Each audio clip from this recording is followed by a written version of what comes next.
And the component of faith is that you believe the facts. And once you believe the facts, you believe that the facts will accomplish the purpose that those facts say they would. In other words, Satan believes the facts. Satan believes and knows the facts better than you do about salvation, but he's not saved. The way a person is saved is that he accepts, and his belief is in the facts that God has accomplished his salvation through Jesus Christ. Now I can say to you till I'm blue in the face, you won't lose your salvation because it depends on Christ. That's a fact. It's a fact what God has done. But you are continually to argue with that fact. If you continue to argue with the fact, then you don't believe it. If you question the facts, then you don't believe it. And a person cannot be saved unless he believes in the death and the burial and the resurrection of Jesus Christ.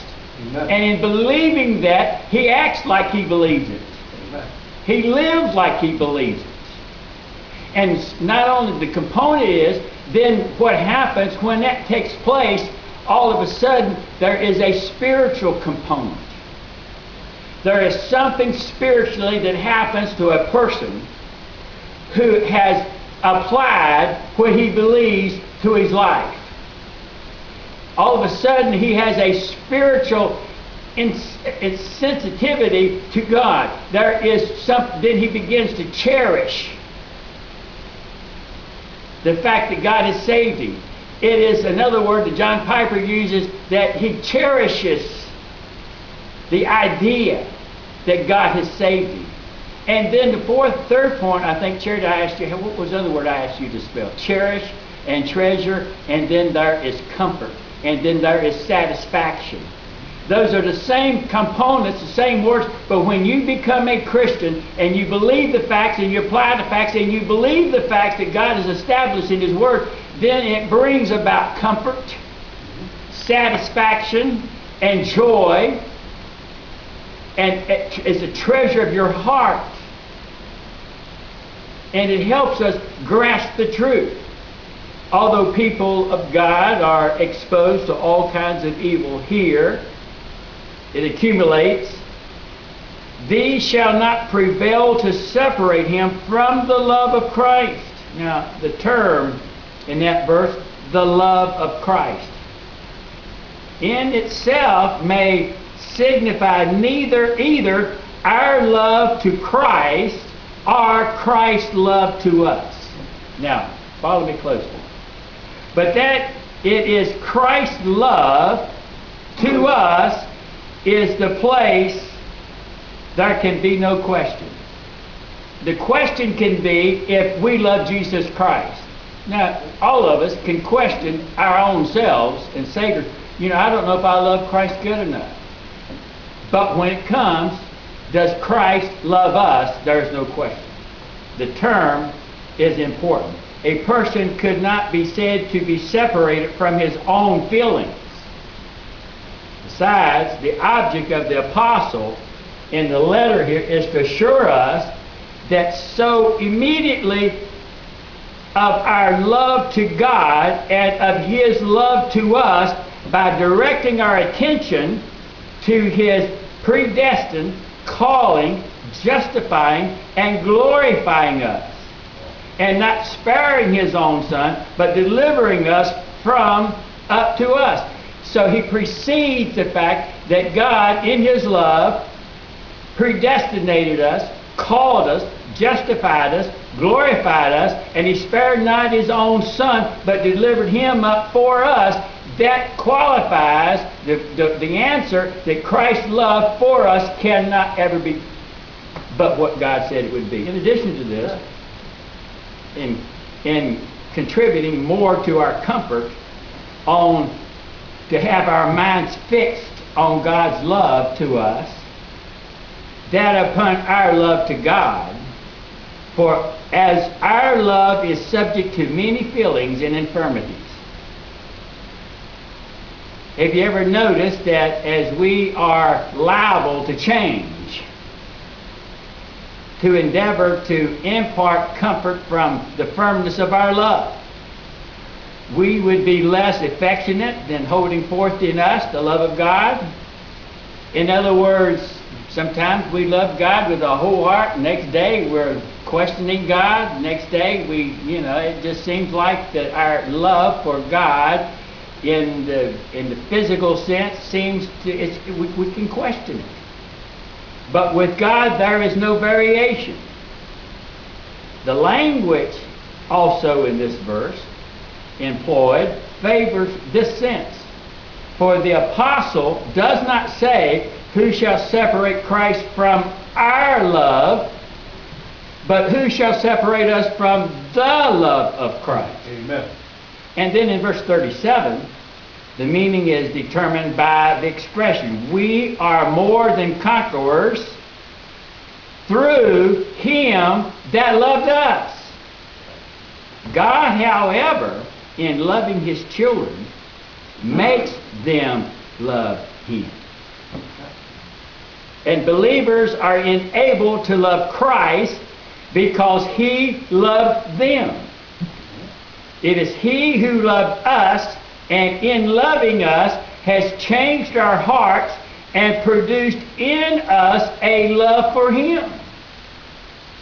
Paul prays that believers, being rooted and grounded in love, that they may be able to comprehend with all saints what is the breadth and the height and the depth, and to know the love of Christ, which passeth knowledge, that they may be filled with all the fullness of God. I love that verse. Anybody know where it's found? You know where that verse I just read is found? Well, look it up. To have a just idea of the love of Christ, we must contemplate its duration. Just how long is God's love? How long will God's love endure? It was from before the foundation of the world, from all eternity. We must consider that He who has loved us in the high and lofty, one who inhabits eternity, who dwells in light that is inaccessible, before whom the angels veil their faces, cry, "Holy, holy, holy," is the Lord of hosts, and before whom the inhabitants of the earth are as grasshoppers, and as nations as a drop of a bucket. You know where that's found? Please let me know after the service. We must remember, too, who we are.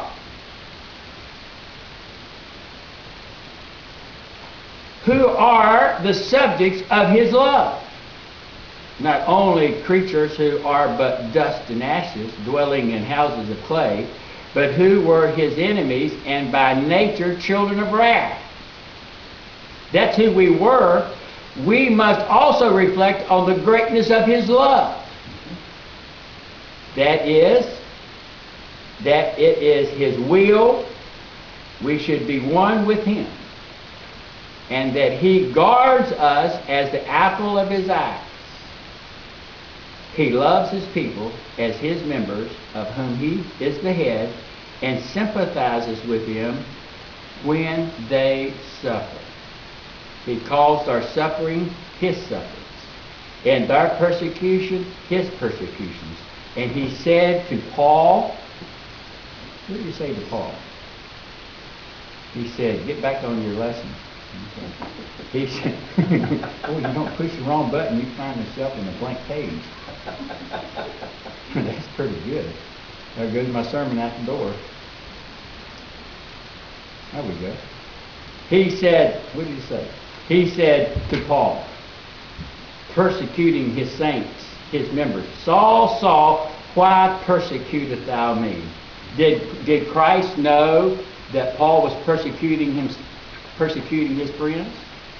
He will also say to those on His right hand in the day of judgment that He hungered and thirsted and was naked, and that they gave him drink to eat and clothed him.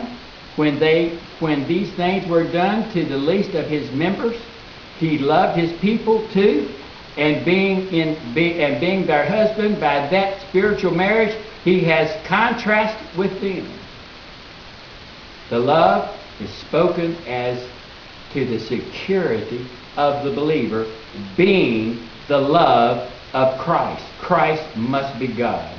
When Christ and God, we come short of heaven. We might come short of heaven without being separated from his love. He might love and yet not be able to save the object of his love if it wasn't for God and Christ working together. It's likewise to be remarked that the confidence of believers that they shall not be separated from the love of Christ is not founded on their high opinion of themselves. How could God not love me? After all, look who I am. And look what I do. Some people may think that all that they do in the name of Christ keeps their salvation secure because they're constantly doing something to please God. And they're banking on their pleasing God to keep God loving them. It's not on their own ability to remain firm against temptation, but it's grounded on Christ's love. Christ so loved us, and he fills our heart with his love. He pours his love into our lives, and as a result of that, we pour our lives out to him. It's the flow of the love of God in our veins and in our spirit that maintains us to keep going. When you feel like just slowing down for God, and you want to give up on doing Christian work, and we've all been there, and I hate preaching on it because that's when God brings it to me, and I can remember standing in my home just a few years ago saying, "This is it, I quit."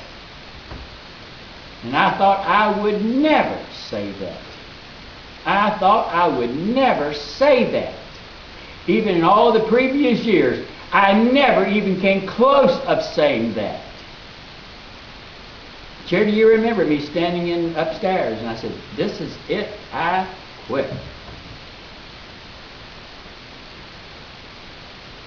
It didn't last long, did it? Thank God.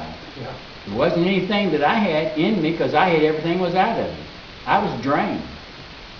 I was down where it said, and not only was I on empty, but the red light comes on, you better get gas fast, you're running out of gas. And somehow the love of Christ flooded my soul and brought me up out of the miry clay. It wasn't me. I didn't have anything in me. I was down to the ground. Christ continues to love his poor old creatures. It is impossible that they can finally be lost. If Christ so loved us, who shall separate them from that love? Well, he gives 7 evils that will not separate the believers from the love of Christ. In specifying these evils, which is in appearance, are calculated to separate the believers from the love of Christ. And the Apostle Paul tries to draw 7 of the most dangerous things that could happen to a believer that could, in of itself, cause a believer to lose his salvation. So he throws the worst against, he mentions the 7 worst things, as it were. And the apostle points out the sufferings of the people of God, the time of these sufferings, all the day long, the manner, a sheep for the slaughter, the cause for thy sake. He distinguishes the 7 evils that follow. Number 1 is tribulation. This is placed first. It has been a general term comprehending all the particulars which he afterwards accumulates. It means affliction in general. It refers not only to the general state of suffering, which, page 2, which when man has seen. I was watching a couple shows today. I was watching Fred Price. I was watching Fred Price, and I was watching Charles Stanley, and I think it was David Jeremiah, and the people had their iPads out. Wow, we're getting up to par, aren't we, Frankie?